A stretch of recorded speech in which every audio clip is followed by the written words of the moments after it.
Akibatnya apa?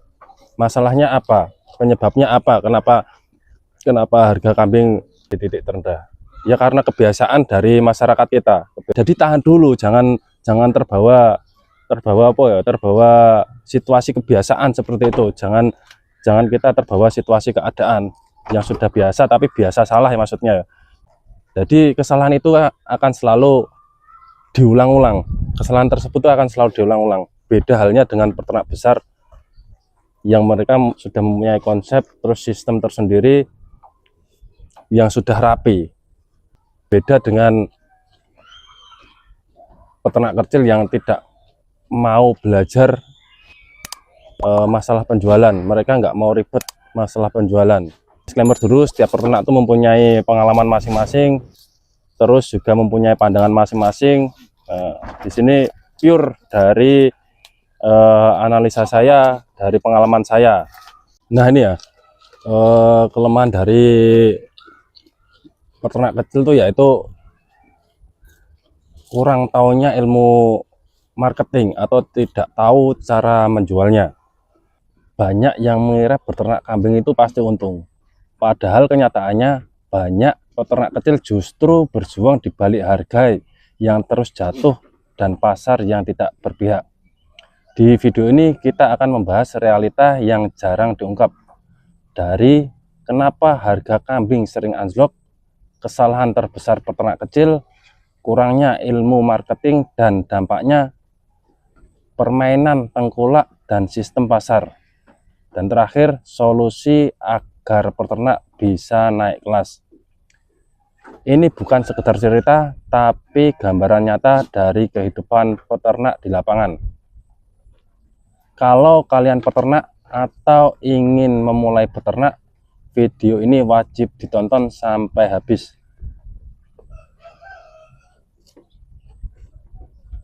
Peternak kecil adalah tulang punggung yang sering tidak terlihat. Mereka bangun pagi, memberi makan, membersihkan kandang, merawat ternak dengan penuh kesabaran. Hari demi hari, bulan demi bulan, bahkan sampai bertahun-tahun. Tapi ironisnya, ketika waktunya menjual, mereka justru dihadapkan pada kenyataan pahit. Harga kambing jatuh.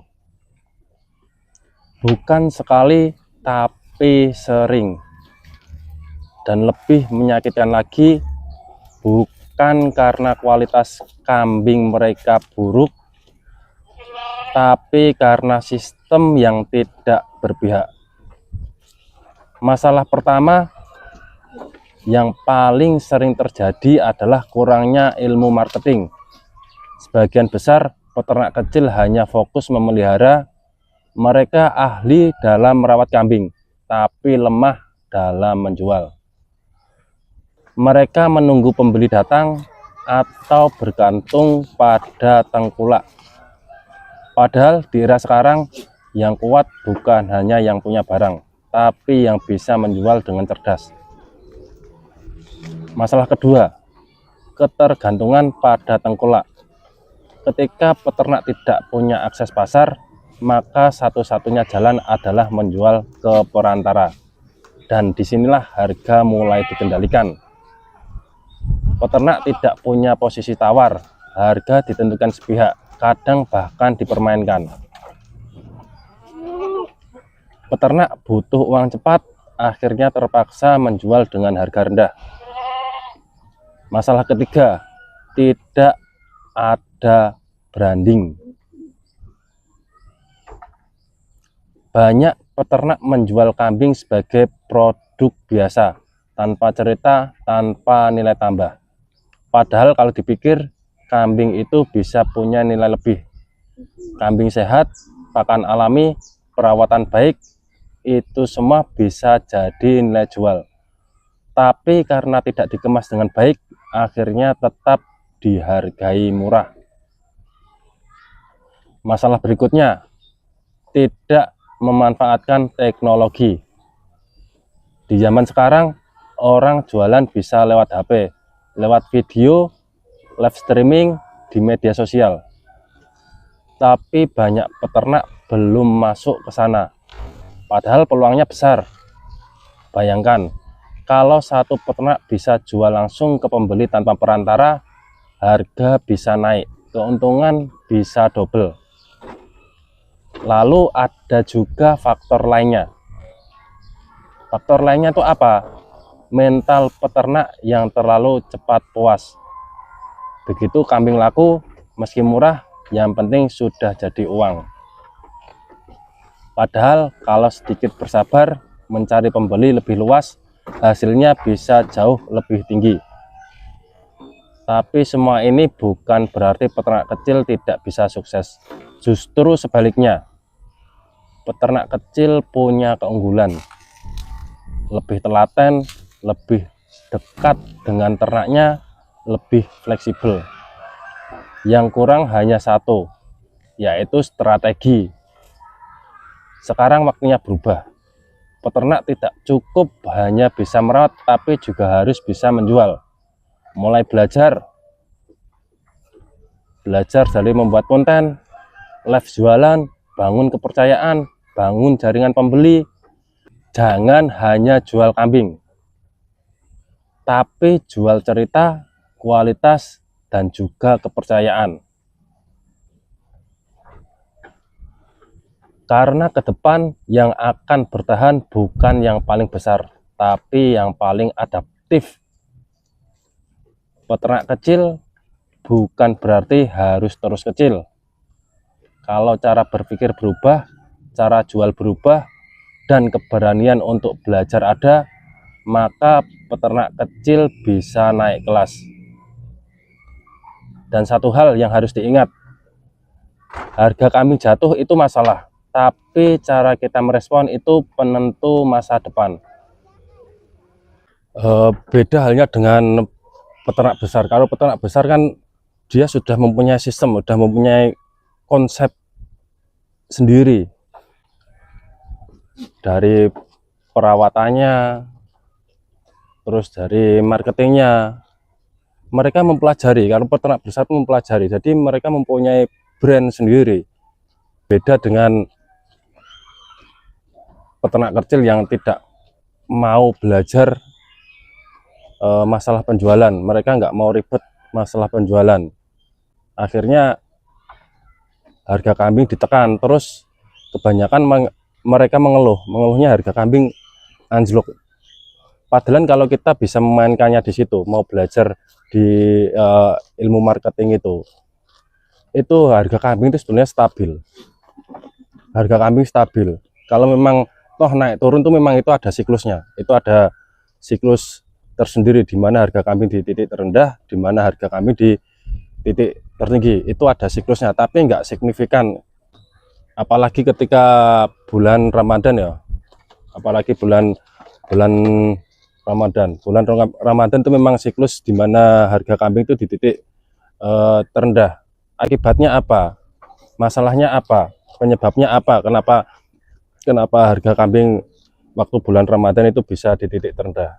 Ya karena kebiasaan dari masyarakat kita. Kebiasaan dari masyarakat kita itu seperti ini. Ketika menjelang Idul Fitri, biasanya warga atau peternak kecil tuh ingin memberi THR atau memberikan sandang pakaian itulah, ingin menyandang berupa pakaian kepada keluarganya. Terus mereka mempunyainya hanya kambing, makanya dijual.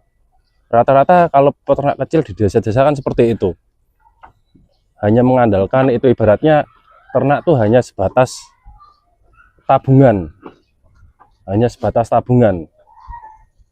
belum mau atau tidak mau belajar dari kesalahan yang sudah. Akhirnya kembali lagi, akhirnya rame mengeluh harga kambing jatuh, wah ngopeni kambing nggak laku, harga kambing hancur dan sebagainya. Seperti itu, biasanya seperti itu ya, karena mereka nggak tahu, terus karena mereka juga tidak mau belajar, karena mereka tidak mau mengevaluasi kesalahannya itu.